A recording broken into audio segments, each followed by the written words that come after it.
Well, today's jobs data shows fewer Americans lost their jobs last month, but those already out of work aren't finding new ones. That's troublesome. And that sent the unemployment rate to a 25-year high of 9.4%. What does Congress think of these numbers? Joining us now, Republican Congressman Vern Buchanan of Florida. Plus, we have Mark Weisbrot. He's economist and co-director of the Center for Economic Policy Research. Good to see you both. Representative, I'll begin with you. Thank you. We knew we shouldn't be surprised no matter what happened with these numbers, but I'm not sure anybody was expecting the upside better than expected number that we got as a surprise. Tell me how you view these numbers right now in the grand scheme of the recession. When I look at the numbers at large, we've got a lot of work to do. I'm a person that grew up in the private sector, 30 years in business for myself, a couple of years in Congress, but the mindset needs to be right now, what can we do to help small business? I ran a town hall meeting last week. We had 150 people show up, small businesses. I asked everybody, can you get credit? Is the banks working with you? Everybody in the room raised their hand, said they had a problem getting credit available. We had SBA and other agencies there to help these businesses. But at the end of the day, small business creates 70% of the jobs. We've got to do what we can to help them be more successful. Well, and we'll talk about your Job Creation Act in just a moment, but I want to talk to Mark for a second, because if we focus on small and mid-sized businesses, which are the real backbone of America, they do most of the hiring here, most of them don't take bank loans. They get savings to start their businesses. They get money from friends, which they borrow money from. And the shadow banking community, which has almost disappeared, is where most of the money came from for those small businesses. How do we encourage people to get money on that sort of non-banking areas that in the past have been so important to them? Well, the problem is deeper, I'm afraid, than just credit. You know, people are looking at it as primarily a financial crisis, but what we're seeing, you know, you could solve all the problems with credit in the financial system tomorrow and you still would not have an economic recovery. You'd still have a very deep recession, because we had a collapse of an $8 trillion housing bubble. In fact, $2 trillion of wealth has been lost just this year alone. And when that happens, people have to restore the savings rate.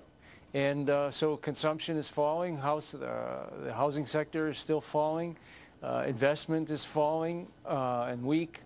And so given all these pressures in the real economy, it's not just the financial economy, and you know, 345,000 jobs lost is still very bad, you know, and you know, I mean, people think every time there's a number that's not as bad as the last month, that's the sign of a turnaround. That's not the sign of a turnaround. You have sectors like manufacturing, construction, where you can't lose as many jobs as you did last month. They just won't. It's not possible. And so it really, we have a long way to go. And unfortunately, the stimulus is too weak, too small, relative to the fall off in private demand that we've had. Well, let me let the representative comment on that. Do you think the stimulus is too small? There are a lot of people who thought it was too huge, and we're just sort of waiting to see that work its way through to help household balance sheets. Well, in terms of the stimulus, we thought, I voted for a stimulus, not this one.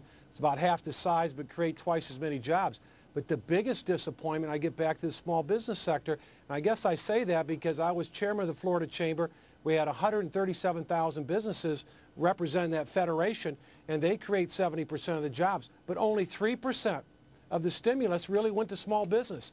I think that's a shame. They're the job generators, and we're not doing much or anything for the small business community. The Obama administration representative has come out with a pretty significant small business plan that would give them all kinds of opportunities and tax breaks and things like that. I mean, I'm not sure that that's really fair to say that they've done nothing.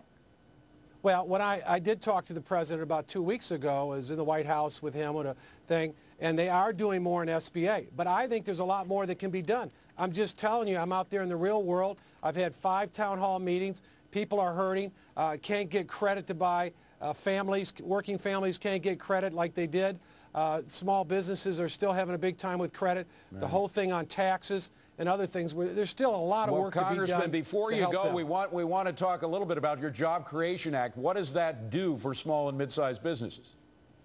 Well, in my section of it is expand SCORE, counseling, and then it also does a lot in terms of helping women and other various groups in getting counseling to them to help them start and build their businesses, help them with business planning. So we're trying to do everything we can. But again, the bigger picture is We've got to do what we can in terms of, I think, helping them with small business, helping them, in terms of getting credit, keeping their taxes low, staying away from frivolous lawsuits. Anything we can do to help small business, that's what we're trying to do. Mark, we've got just a few seconds left. When do you perceive that the unemployment rate will top out? 2010, 11? Myself, I think... Go ahead, Mark. Yeah, I think it's going to continue worsening through most of next year for sure, I would say. Okay. And Congressman, very quickly, where does it bottom out or top out the unemployment rate? I'm hoping at the end of the year we start getting better news and we start getting on our way to recovery. That's my sense of it. All right. Mark Weisbrot and Congressman Vern Buchanan, good to see you both. Thanks very much. Thank you. Thank you. The company known for NASCAR and Indy racing is now turning to passenger cars. Yes, we'll tell you about